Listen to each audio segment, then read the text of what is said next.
អីគេហ្នឹងចាហូបទឹកយិនសិនខ្មែរបងប្អូននេះអូយិនសិនខ្មែរល្បីនេះអេណែការស្អាតណាស់បងប្អូនគេលក់ស្រួលណាអូបងខ្ញុំផាត់ការសាក់ពលបាននេះយិនសិនបងប្អូននេះ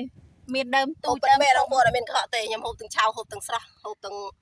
ស្ងោរចាន់ដាំចាន់បងប្អូនណាបងខ្ញុំធ្លាប់តែទុកមួកទុយមួយចាពិបាកក្នុងខ្លួនកម្លាំងធីងធុងនេះខ្ញុំហូបអស់5សៀវហើយគឺក្រោកឡើងមានកម្លាំងចាក៏ដាំទឹកផាផងណែហូបឆៅផងបងប្អូននេះដាក់ទាំងសម្លទៀតដាក់សម្លផងដាក់ពៅកលៀន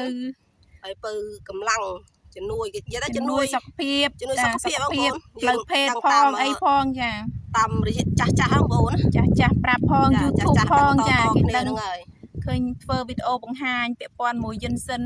អ្នកខ្លះហៅកម្រើកអាត្រៀតអ្នកខ្លះហៅកម្រើករាត្រីតែស្រុកខ្ញុំហៅកតលអប់ការកតលអប់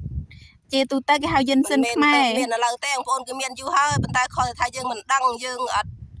ផ្សព្វផ្សាយអញ្ចឹងណាអត់ចាប់អារម្មណ៍ចាប់អារម្មណ៍ប្រអីទៅជាងការទៅហួសមកហួសតែភាគច្រើនល្បីនៅក្នុង TikTok នេះគេឃើញដល់ពេលគេឃើញទៅគេcomment ច្រើនហើយគេចង់បានចាហើយអ្នកខ្លះចង់បានដែរប៉ុន្តែមិនដឹងទៅទិញនៅឯណាដល់ពេលឃើញខ្ញុំផុសដល់ពេលឃើញខ្ញុំផុសទៅគាត់កំងតាមរយៈខ្ញុំអញ្ចឹងទៅហើយនេះ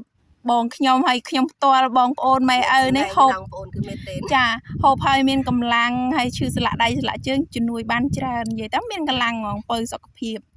អរគុណបងប្អូនវីដេអូមានតែប៉ុណ្ណឹងហើយចាំបងប្អូនត្រូវការកំងតាមឆាតខមមិនបានអរគុណ